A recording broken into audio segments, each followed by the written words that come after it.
Hello everyone, I hope you all ಚೆನ್ನಾಗಿದ್ದೀರಾ ಅಂತ ಅಂದ್ಕೊಂಡಿದ್ದೀನಿ. Welcome to Chethu's kitchen. ಇವತ್ತು ನಾನು ಸಂಕ್ರಾಂತಿ ಹಬ್ಬಕ್ಕೆ ಶೇಂಗಾ ಹೋಳಿಗೆನ ಯಾವ ಥರ ಮಾಡೋದು ಅಂತ ಹೇಳ್ಕೊಡ್ತಾ ಇದ್ದೀನಿ. ಬನ್ನಿ, ತುಂಬ ಸಿಂಪಲ್ ಆಗಿದೆ ರೆಸಿಪಿ ಕೂಡ, ಮತ್ತು ಪರ್ಫೆಕ್ಟ್ ಆಗಿರೋ ಶೇಂಗಾ ಹೋಳಿಗೆನ ಹೇಳ್ಕೊಡ್ತಾ ಇದ್ದೀನಿ. ನೀವು ಈ ಶೇಂಗಾ ಹೋಳಿಗೆನ 1 ಮಂತ್ ಇಟ್ಕೊಂಡು ತಿಂದರೂ ಏನೂ ಆಗಲ್ಲ, ಒಂದು ಸ್ವಲ್ಪನೂ ಸ್ಮೆಲ್ಲು ಆಗಲ್ಲ, ಏನೂ ಆಗಲ್ಲ. ಅಷ್ಟು ಪರ್ಫೆಕ್ಟಾಗಿ ಏನು ನೀರು ಹಾಕ್ದೇನೆ ಯಾವ ಥರ ಮಾಡೋದು ಅಂತ ಹೇಳ್ಕೊಡ್ತಾ ಇದ್ದೀನಿ. ಬನ್ನಿ ಯಾವ ಥರ ಮಾಡೋದು ಅಂತ ಹೇಳ್ಕೊಡ್ತೀನಿ. ನಾನಿಲ್ಲಿ ಮೊದಲು ಸ್ಟೋವ್ ಆನ್ ಮಾಡಿಕೊಂಡು ಅದ್ರ ಮೇಲೆ ಒಂದು ಪಾತ್ರೆನ ಇಟ್ಕೊಂಡು 4 ಗ್ಲಾಸ್ ಅಷ್ಟು ನಾನು ಶೇಂಗಾನ ಹಾಕೊಂಡಿದ್ದೀನಿ. ಇದನ್ನು ಚೆನ್ನಾಗಿ ಫ್ರೈ ಮಾಡ್ಕೊತೀನಿ. ಮೀಡಿಯಮ್ ಫ್ಲೇಮಲ್ಲಿ ನಾನು ಚೆನ್ನಾಗಿ ಒಂಥರ ಕಂಪು ಸ್ಮೆಲ್ ಚೆನ್ನಾಗಿ ಬರಬೇಕು, ಅಲ್ಲಿವರೆಗೂ ಇದನ್ನು ಚೆನ್ನಾಗಿ ಫ್ರೈ ಮಾಡಿಕೊಂಡು ಮೇಲಿನ ಸಿಪ್ಪೆನ ತೆಗೆದು ಇದನ್ನು ತೊಗೊಂಡು ಬರ್ತೀನಿ. ನಾನಿಲ್ಲಿ ಶೇಂಗಾ ತಣ್ಣಗಾಗೋ ಅಷ್ಟರಲ್ಲಿ ಹಿಟ್ಟನ್ನು ರೆಡಿ ಮಾಡಿ ಇಟ್ಕೊಳ್ತಾ ಇದ್ದೀನಿ. ನಾನಿಲ್ಲಿ ಮೊದಲಿಗೆ ಇದಕ್ಕೆ 3 ಕಪ್ ಅಷ್ಟು ನಾನು ಗೋಧಿ ಹಿಟ್ಟನ್ನು ಹಾಕ್ಕೊಳ್ತೀನಿ. ನಾವು ಪ್ರತಿ ಸಾರಿನೂ ಗೋಧಿ ಹಿಟ್ಟಲ್ಲೇ ನಾನು ಶೇಂಗಾ ಹೋಳಿಗೆನ ಮಾಡ್ಕೊಳ್ಳೋದು. ಸೊ ಹಾಗಾಗಿ ನಾನಿಲ್ಲಿ 1/2 ಕಪ್ ಅಷ್ಟು ನಾನು ಚರೋಟಿ ರವೆನ ಹಾಕ್ತಾ ಇದ್ದೀನಿ. ಸೂಜಿ ರವೆ ಅಲ್ಲ, ಚರೋಟಿ ರವೆನ ಹಾಕ್ತಾ ಇದ್ದೀನಿ. ಏನಕ್ಕೆ ಹಾಕ್ತೀನಿ ಅಂದರೆ ಇದನ್ನು ಹಾಕೋದ್ರಿಂದ ಬೇಗ ಪಳ್ಳಾಗತ್ತೆ, ಹೋಳಿಗೆ ಕೂಡ ಅಷ್ಟೇ ಒಂಥರ ಕ್ರಿಸ್ಪಿಯಾಗಿ ತುಂಬ ಚೆನ್ನಾಗಿ ಬರುತ್ತೆ. ಮೇಲೆ ಸ್ವಲ್ಪ ಸಾಲ್ಟನ್ನು ಹಾಕಿ ಚೆನ್ನಾಗಿ ಮಿಕ್ಸ್ ಮಾಡ್ಕೊಳ್ತಾ ಇದ್ದೀನಿ ನಾನು. ನೀವೇನಾದರೂ 1 kg ಶೇಂಗಾನ ತೊಗೊಂಡ್ರೆ ಮಿನಿಮಮ್ 1/4 kg ಅಷ್ಟು ನೀವು ಹಿಟ್ಟನ್ನು ಕಲಿಸ್ಕೋಬೇಕಾಗತ್ತೆ.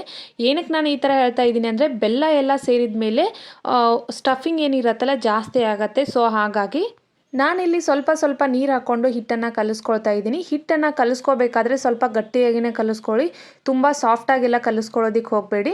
ಗಟ್ಟಿಯಾಗಿ ಕಲಿಸ್ಕೊ ಅಂತ ಅಂದಿದ್ದಾರೆ ಅಂತ ಹೇಳಿಬಿಟ್ಟು ಕಲ್ ಥರ ಎಲ್ಲ ಮತ್ತು ಹಿಟ್ಟನ್ನು ಕಲಿಸ್ಕೊಂಡು ನಾದ್ಕೊಂಡು ಇಟ್ಕೋಬೇಡಿ. ಯಾವ ಥರ ಇರಬೇಕು ಅಂತಂದರೆ ಮೀಡಿಯಮ್ ಆಗಿ ಏನು ಹಿಟ್ಟನ್ನು ಕಲಿಸ್ಕೊತಿರಲ್ಲ ಅದಕ್ಕಿಂತ ಸ್ವಲ್ಪ ಗಟ್ಟಿಯಾಗಿರಬೇಕು, ಮೀಡಿಯಮ್ಕಿನ್ನ. ಆ ಥರ ನೀವು ಹಿಟ್ಟನ್ನು ಕಲಿಸ್ಕೊಂಡು ಇಟ್ಕೋಬೇಕು. ಇವಾಗ ಇದು ಹಿಟ್ಟನ್ನು ಕಲಿಸ್ಕೊಂಡಿದ್ದಾದಮೇಲೆ ಇದನ್ನ ಒಂದು 10 ರಿಂದ 15 ನಿಮಿಷ ನಾನು ನೆನೆಯೋದಕ್ಕೆ ಬಿಡ್ತೀನಿ. ಶೇಂಗಾನ ಮೇಲಿಂದ ಎಲ್ಲ ಸಿಪ್ಪೆನ ತೆಗೆದು ಇವಾಗ ಕ್ಲೀನಾಗಿ ಮಾಡಿ ತೊಗೊಂಡು ಬಂದಿದ್ದೀನಿ ನಾನು. ಇದು ನೋಡಿ ಇನ್ನೂ 10 to 20% ಹಾಗೇ ಇದೆ, ಬಟ್ ಏನೂ ತೊಂದರೆ ಆಗಲ್ಲ. ಇಷ್ಟಿದ್ರೆ ಸಾಕು ನಮಗೆ.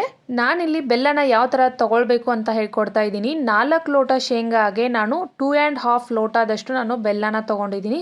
ನಿಮ್ಗೆ ಇನ್ನೂ ಸ್ವಲ್ಪ ಜಾಸ್ತಿ ಬೇಕು ಅಂತ ಅಂದರೆ 4 ಲೋಟ ಶೇಂಗಾಗೆ 3 ಲೋಟ ನೀವು ಬೆಲ್ಲ ಬೇಕಿದ್ರೆ ತೊಗೊಳ್ಬೋದು. ಕಡಿಮೆ ಬೇಕು ಅಂತ ಅಂದರೆ ನೀವು 2 ಲೋಟ ಬೇಕಿದ್ರೆ ತೊಗೊಳ್ಬೋದು.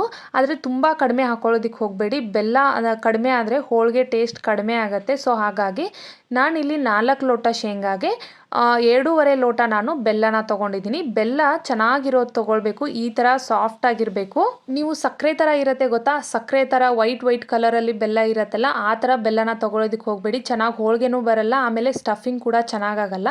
ಇವಾಗ ನಾನು ಮಿಕ್ಸಿ ಜಾರ್ಗೆ ಶೇಂಗಾನ ಹಾಕ್ಕೊಂಡು 3 ಏಲಕ್ಕಿನ ಕುಟ್ಟಿ ಪುಡಿ ಮಾಡಿ ಹಾಕ್ಕೊಂಡಿದ್ದೀನಿ.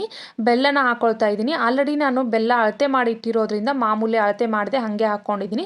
ಇವಾಗ ಇದನ್ನ ಸ್ಮೂತಾಗಿ ನಾನು ಮಿಕ್ಸಿ ಮಾಡ್ಕೊಳ್ತಾ ಇದ್ದೀನಿ, ಬೆಲ್ಲ ಮತ್ತು ಶೇಂಗಾನ. ಇವಾಗ ಇದು ಸ್ಮೂತಾಗಿ ಪೌಡರ್ ಆಗಿದೆ. ಇದನ್ನು ಒಂದು ಪಾತ್ರೆಗೆ ನಾನು ಟ್ರಾನ್ಸ್ಫರ್ ಮಾಡ್ಕೊಳ್ತಾ ಇದ್ದೀನಿ.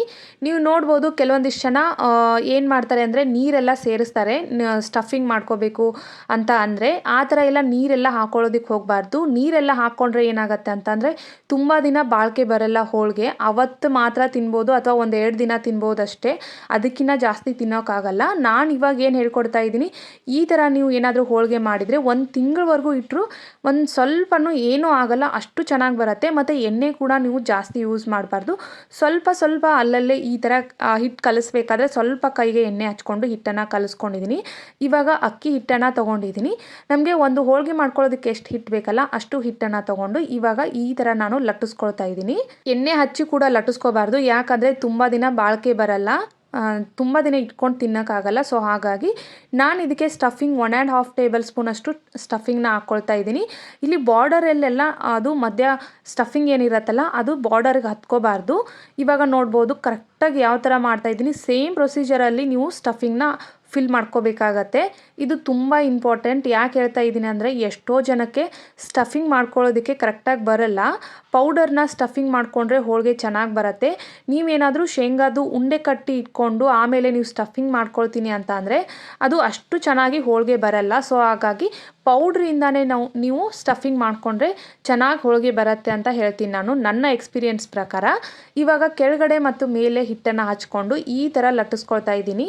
ನೀವು ಎಷ್ಟು ಬೇಕಾದರೂ ದೊಡ್ಡದಾಗಿ ಈ ಹೋಳಿಗೆನ ಲಟ್ಟಿಸ್ಕೋಬೋದು, ಅಷ್ಟು ಚೆನ್ನಾಗಿ ಬರುತ್ತೆ ಮತ್ತು ಈಸಿಯಾಗಿ ಮಾಡ್ಬೋದು. ಚಿಕ್ಕ ಮಕ್ಕಳು ಕೂಡ ಇದನ್ನು ಹೋಳಿಗೆ ಲಟ್ಟಿಸ್ಬೋದು, ಅಷ್ಟು ಪರ್ಫೆಕ್ಟಾಗಿ ಹೋಳಿಗೆ ಬರುತ್ತೆ. ಇವಾಗ ನೀವು ನೋಡ್ಬೋದು ಎಷ್ಟು ದೊಡ್ಡದಾಗಿದೆ. ಆಮೇಲೆ ಹೂರಣ ಕೂಡ ಅಷ್ಟೇ, ಸ್ಟಫಿಂಗ್ ಏನಿರುತ್ತಲ್ಲ ಎಲ್ಲ ಕಡೆಗೂ ಸ್ಪ್ರೆಡ್ ಆಗಿರುತ್ತೆ, ಅಂದರೆ ಬಾರ್ಡರಲ್ಲೂ ಕೂಡ ಚೆನ್ನಾಗಿ ಸ್ಪ್ರೆಡ್ ಆಗಿರುತ್ತೆ. ಮಧ್ಯ ಮಾತ್ರ ಆಗಿ ಬಾರ್ಡರಲ್ಲೆಲ್ಲ ಜಾಸ್ತಿ ಹಿಟ್ಟು ಇರುತ್ತಲ್ಲ, ಆ ಥರ ಏನೂ ಆಗಿಲ್ಲ.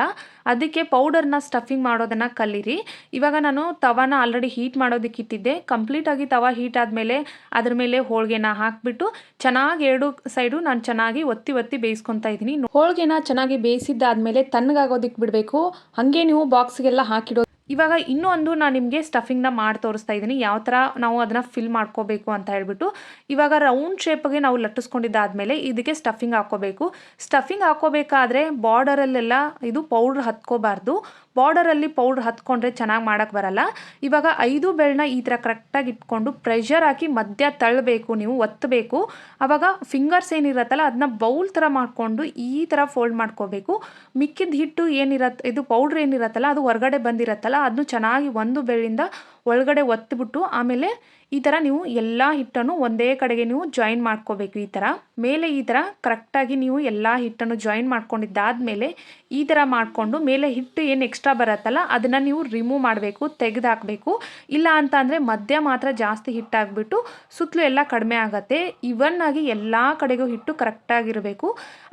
ಆದಮೇಲೆ ಈ ಥರ ಮಧ್ಯ ನೀವು ಹೋಲ್ ಹಾಕೋಬೇಕಾಗತ್ತೆ.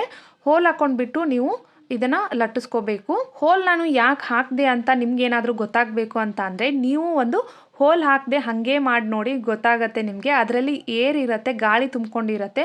ಸೊ ಹಾಗಾಗಿ ನಾವೇನು ಮಾಡಬೇಕು, 1 ಅಥವಾ 7 ನೀವು ಹೋಲ್ನ ಹಾಕಿದರೆ ಚೆನ್ನಾಗದು ಆರಾಮಾಗಿ ಲಟ್ಟಿಸ್ಕೊಳ್ಳೋದಕ್ಕೆ ಈಸಿ ಆಗುತ್ತೆ. ಶೇಂಗಾ ಹೋಳಿಗೆನ ಮಾಡ್ಕೋಬೇಕಾದ್ರೆ ಎಣ್ಣೆ ಹಚ್ಕೊಳ್ಳೋದೆ ಹಾಗೆ ಬೇಯಿಸ್ಕೋಬೇಕು.